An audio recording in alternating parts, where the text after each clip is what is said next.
Hi Pisces, welcome to Magpie Moonchild. My name is Kayleigh. Before I even start, I apologise for the fan. It is so hot here today in the UK. So I'm in the coolest room I can find with a fan on. It's also my children's bedroom, so that's hence the toys behind. There's also a guinea pig in the... two guinea pigs actually, that's how warm it is. Two guinea pigs. They're drinking their water and they may squeak and make little purry noises. I'm in this room because my tarot reading room is now full of kitchen stuff for a little while. My kitchen is being refurbed. It should have been done by now, but it's not. So I'm just here in the coolest place I can find that has enough space for me to read tarot for you all. So yeah, I think that covers about everything. The housekeeping, the normal housekeeping is all down below. Let's see what we have for you, Pisces. Oh, that one's flipped. So we have the Three of Cups, and the Three of Cups is about celebration and union and coming back together. Friends, celebrating our friends, celebrating our people. Also celebrating the journey, the emotional journey we've been on so far. Celebrating those relationships around us, not just the romantic ones, but all our relationships. Where it's, are they reciprocated? Are we fulfilling each other? Are we meeting our energetic energies in our energies in the same place? It's also about looking at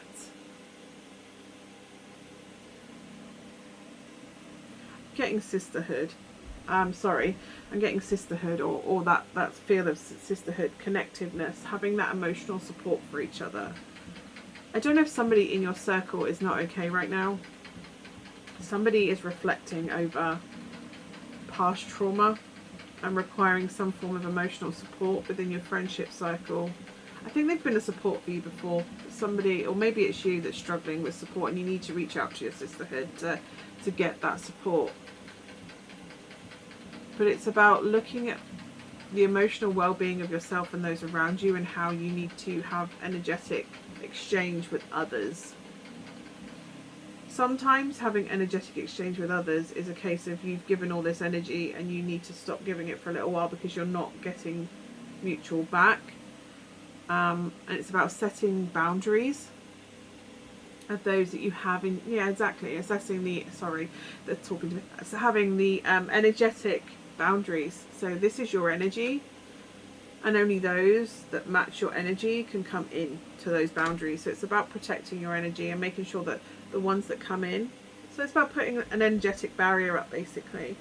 And if somebody wants to be in your environment, wants to be in your inner circle, they will raise their energy, they will rise themselves up to match what is required to be in your energy, in your friendship group, to be in that exchange, to be allowed to have free roam within your aura, your energetic aura.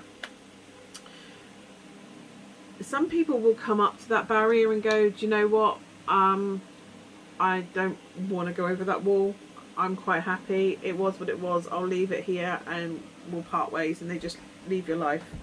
And that's quite a neutral response. You don't have to take that personally, you don't have to take that painfully. It's just sometimes people come out of our life, they don't want to, your energy just doesn't vibe anymore. We're all evolving, right? So sometimes our energy evolves to a point where we just evolve away from each other, and that's perfectly fine.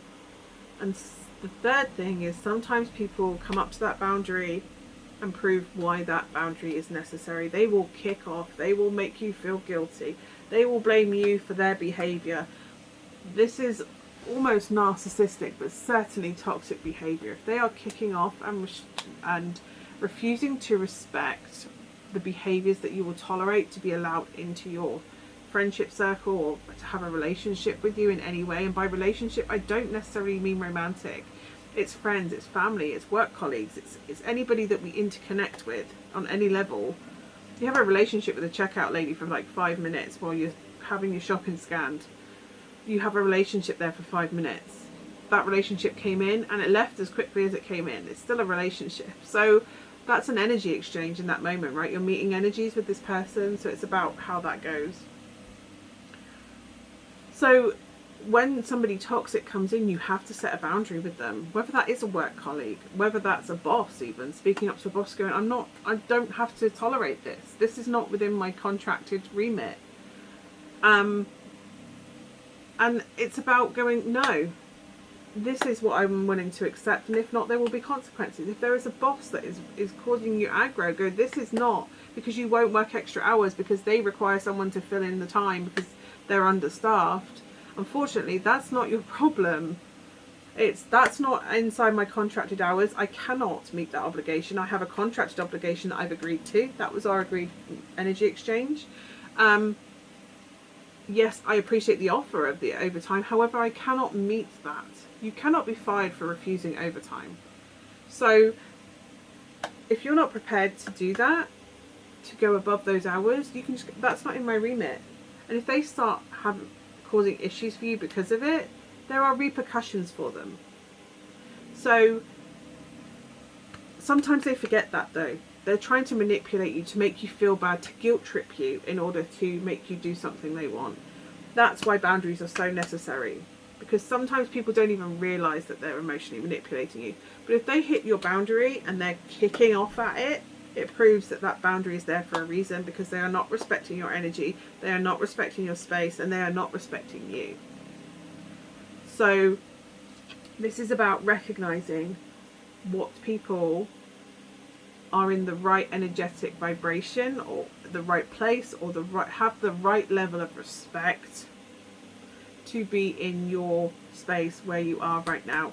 And just because somebody was really close to you 5 years ago doesn't mean they still have a right to be in your space and your place now. It's an ongoing process. As I said, we're evolving, right? And sometimes we can have a period where we struggle and the power balance goes, and there becomes a codependency element. And sometimes getting the balance back from codependency, where they've had more of the higher role, more controlling role or directive role, and you're bringing that back into balance, sometimes people resist that because they perceive you coming up to equality as them losing something when they're not losing anything except control. And again, I feel like I need to remind people when this sort of thing comes in about energy and people meeting at a certain level, it's not that you don't love someone, because when I say this, I think people are concerned that people have to earn their love, and it's not that. You give love freely. What you don't, because love doesn't have to be earned. If you have to earn it, it's not love, it's manipulation. But equally, you have to respect yourself. You can love someone and them not be anywhere near you because it's not the best thing for you. You can love someone, you can love family, but if their behaviour is toxic and destructive and damaging to you, absolutely set a boundary. And if it comes to it, you have to cut them out your life. You can still love them, but that doesn't mean they have to be in your life and they have a right to dictate what goes on in your life or how you behave or how you dress. It's about recognising behaviours.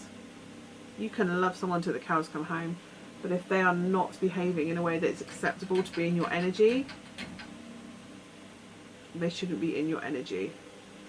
So this is about celebrating the people that are there for you, that are emotionally supportive for you when you require it, but are not abusive with your vulnerability as well. It's about learning boundaries and where they sit with you, and allowing yourself to not feel guilty if you reinforce a boundary that is clearly required. If you have to reinforce it, it shows the boundary was required. Because you've done so much work on yourself. You're in a place where you've had an incredible journey and you're now in a really good place. You're in a place that you're proud of and you like who you are now. Or at least you're getting towards that place where you're liking where you are. You've stepped into your power. You've stepped into what makes you. You're living a little bit more unapologetic, and the people that have an issue with that are maybe not your people anymore. They were when you were wearing a mask and pretending to be something that they liked, but there's an element of control there, right? You are manipulating and changing yourself in order to get love and affection from these people. So it doesn't matter what you look like. If they genuinely love you and you develop into your true self, they will still love you. If they don't, were they really loving you in the first place? Or were they loving that version of themselves that they could handle and they liked? Just because you love someone doesn't mean you have to like them. So it's about looking at your relationship with what love means to you and how someone's behaviour and respect do not correlate with whether they love you or not, or whether you love them or not. It's about respecting yourself and your value and your worth, and instead of pretending to be someone else in order to be loved, you will be loved regardless. Accepted is a different thing, because that's not tied to love. You can love someone and not accept who they are. How that sits ethically, morally, is a different thing. But anybody I would rather personally be loved for my true self than for someone to love me for a facade, because it's easy that what you're fearing is rejection from people that you care about. But if they're rejecting your true self, they're not really your people. So it's about celebrating the ones that do love you for who you really are. They see the real you and they see its beauty and they celebrate it. For some, this may be identity, it may be sexuality, it may be genuinely that you follow like this, right? Reading tarot for a living, being a spiritual person, try energy healing. It's mocked and ridiculed because it's not understood. I don't understand it all, but at least I'm in a place where I understand it, if that makes sense. So people often react negatively to something they can't comprehend. So maybe when you step into yourself and they have these comments, these knee-jerk reactions, it can come from ignorance. So you can set a boundary and you can explain it to them, and they can either step up and go, I get that now, I'm taking the time to educate myself and understand, I'd like to come in please. Or they can go, I don't understand that, I love you, but this is where we part ways. Or they can just kick off and keep trying to punish you, in which case keep reinforcing that boundary, build that wall higher. Anyway, I hope that is of some use to you, Pisces. Hopefully I will see you again soon. Bye for now.